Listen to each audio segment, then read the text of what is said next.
Wow. Wow. We were definitely humbled today. We really were.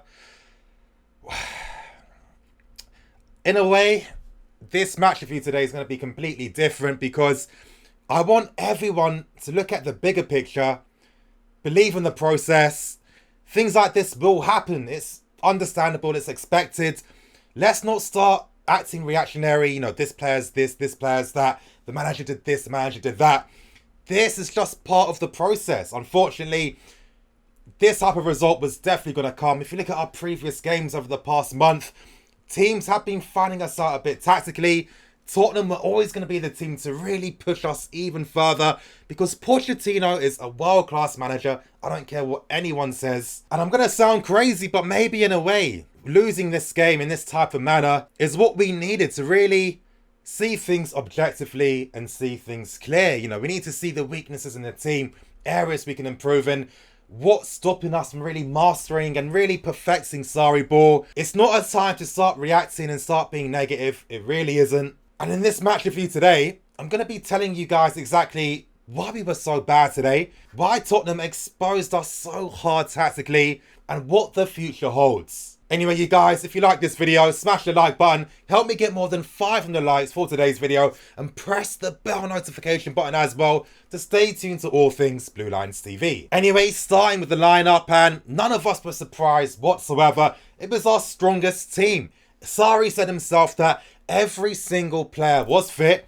But before I get into the match review, remember what Sarri said in the press conference before the game. And what he said was, recently, the first 15 minutes were lacking intensity. The other opposition teams are much more hungrier than us. And in this game today, it cost us. We lost the game in 60 minutes. After that second goal from Kane Rennan, I knew we're not getting back in this game. Everything I was tweeting was just hopeful things I was hoping might happen because we're fans. This is why we watch football. This is why we support our clubs, because you always hope for the best. But the reason why I knew that we lost the game was because we lost the game tactically. And that's because, one, Spurs are much more further ahead in their tactical development. Two, we haven't mastered Sarri ball just yet. We've shown glimpses of us being close to it, but we're still quite far from that. And three, I knew that Spurs were going to control the game because, they did what they needed to do to get the win. All they had to do then was just sit back and play on the counter-attack. And honestly, we easily could have lost more than 3, 4, even 5 goals. Now, I'm going to tell you guys how Tottenham really just exposed us today and what they did to make things very difficult for us. Well, if you guys saw my match preview, you would have definitely seen me alluding to the fact that Pochettino is a great manager. He's definitely going to have plans for us. And one of the reasons as to why I respect him quite a lot and I really rate what he does is because the solutions he comes up with tactically isn't some, prima donna stuff where, he's doing some overly complicated things. He looks and identifies his opponent's weaknesses and he makes plans for that. And how exactly did he expose us today? Well, it was quite simple in that sense. Now, for one of the reasons, just compare the heights of our team compared to Tottenham's. Look at Tottenham's team with Dyer, Sissoko, Son, Ali, Kane. Nearly every player is a 6-footer. You look at our team, a lot of our players are underneath that 6-foot mark. Now, some of you guys might be thinking, oh, Nini, there's no excuse. Height means nothing in top level football. Yes, of course, you're right. But Pochettino used Spurs' physicality and their height against us. And how did he do that?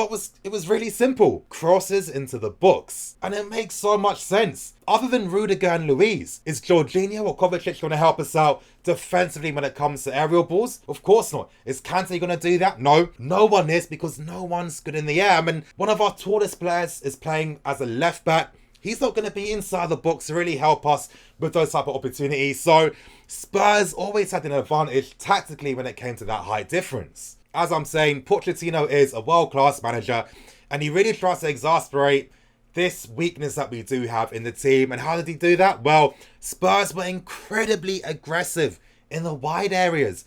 Incredibly aggressive. What do I mean by that? Well, whenever their fullbacks were on the ball, instead of just keeping possession in their opponent's half, every single time Davis or Aurier got that, they were blasting in first-time crosses every single time. And that makes a lot of sense because when you've got Ali making those late man runs from behind, when you've got guys like Son as well, and Kane and Sissoko attacking the ball in the opposition box, it's natural that they are going to get that advantage there.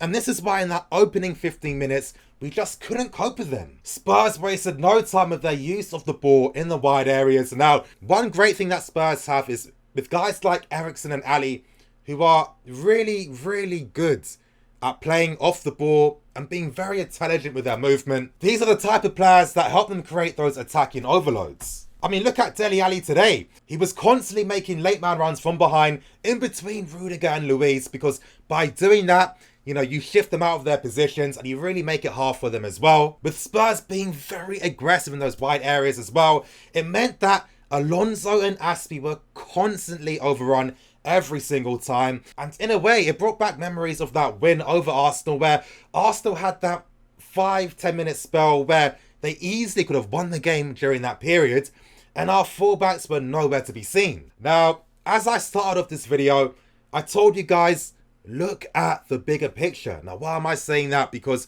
as usual, I'm looking on social media, I'm listening to people on the TV as well. Everyone loves to look for a scapegoat every single time. Now, I'm not defending David Luiz. We've got to be serious. He was poor today and he should have done much better for both of Tottenham's goals.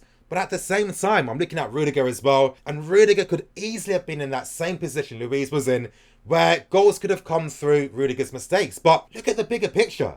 Why were Rudiger and Luiz constantly out of position, having to run out to the wide areas to close things down?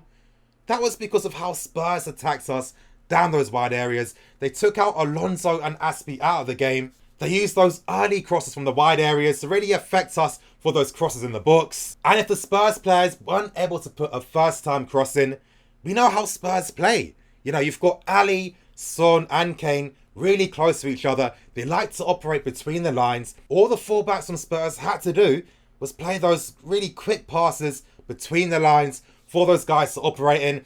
And you know how good Ali and Son are off the ball. And if the whole game plan from Spurs was to disrupt our defensive shape, when you've got the movement of Ali and Son on top of that, that's going to cause you even more issues. So even though Luiz was poor, and Rudiger was poor as well, even though I'd say that Luiz was a bit more poor because, of course, goals came from his individual mistakes, the bigger picture was we lost the game because we were poor out wide and we got dominated in the flanks. So I don't want to see anyone telling me stuff like, oh, this is why Luiz shouldn't be playing anymore. Oh, this is why this player shouldn't be playing. This is why that player shouldn't be playing. That's not the whole point. And if you guys are still thinking about the bigger picture, one thing that you already would have thought of is that, actually, this team isn't in Sarri's image just yet. Now, I'm talking about the wide areas. If anything, I think our fullbacks were pretty poor today. And because of the weaknesses out wide, it really just affected the whole team's shape. Now, I've been talking about Rudiger and Luiz. Let's not forget,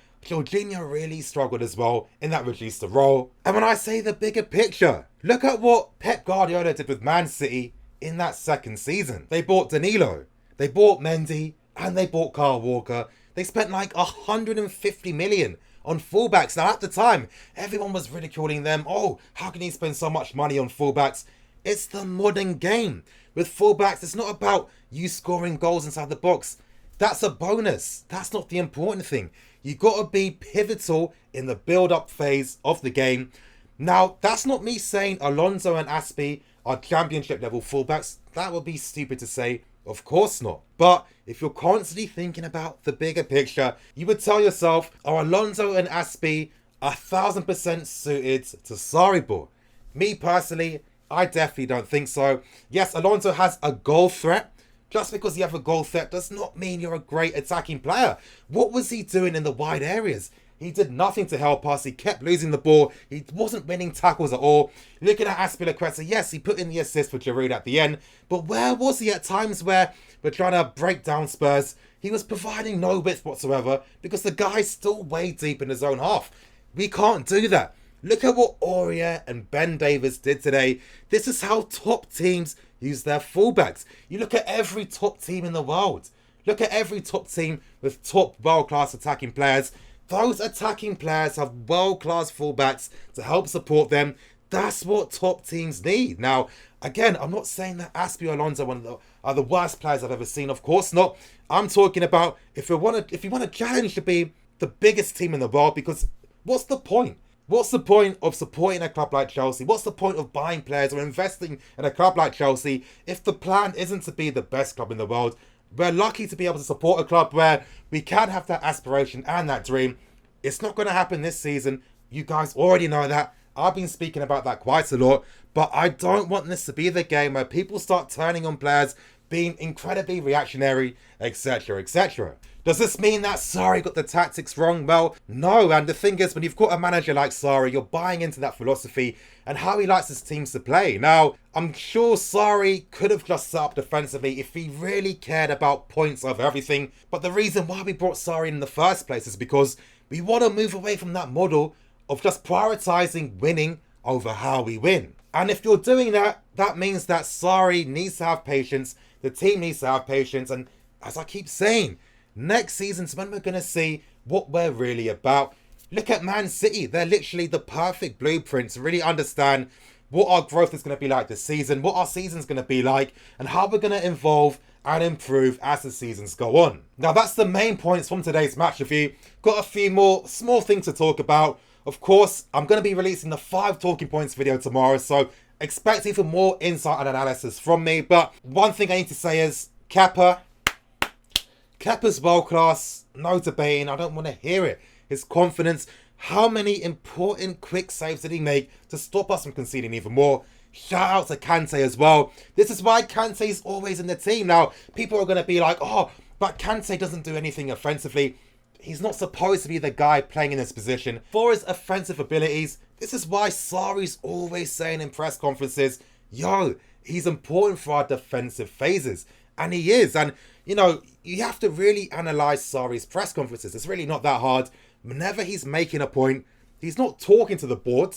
The board already know that this season we're not going to win the league. They didn't sign Sarri to win things this season. It's a project in place. When Sarri's saying anything in press conferences, he's telling you guys, he's telling us how to manage our expectations. Now, yesterday, I was in a bit of denial because he was kind of alluding to the fact that us and Spurs are in that same category. And that fan side of me came out and I was like, no way can I hear this. But Sarri's right. If there's one thing that we saw from this game today, that's the fact that we aren't in that perfect image that Sarri wants. I expect there to be more important acquisitions made next season, next summer. And for God's sake, let's just stop this whole reactionary thing. Let's not be such typical cliche football fans. I mean, a lot of you guys that watch my stuff, we're all really the same type of guys. We like this level of insight and detail in our football and in our football discussions. Yes, we've lost heavily 3-1 to Spurs. We were battered, we were outplayed. It easily could have been more than 3-1. But now's not time to be reactionary and let feelings take over logic. You guys, our season's going to be like this. I've always said I want us to win the Europa League guaranteed. If we can get far in other cup competitions, even possibly win another one, and if we get Champions League qualification as well, which we'll get if we win the Europa League, that's going to be a good season. The next season, we're going to see even more. You guys, it's a bit of a different match for you today. I'm not that reactionary guy. If you want that, there's other channels out there. Anyway, thank you for watching. I'm Nini FC. This is Blue Line CV. Believe in the process.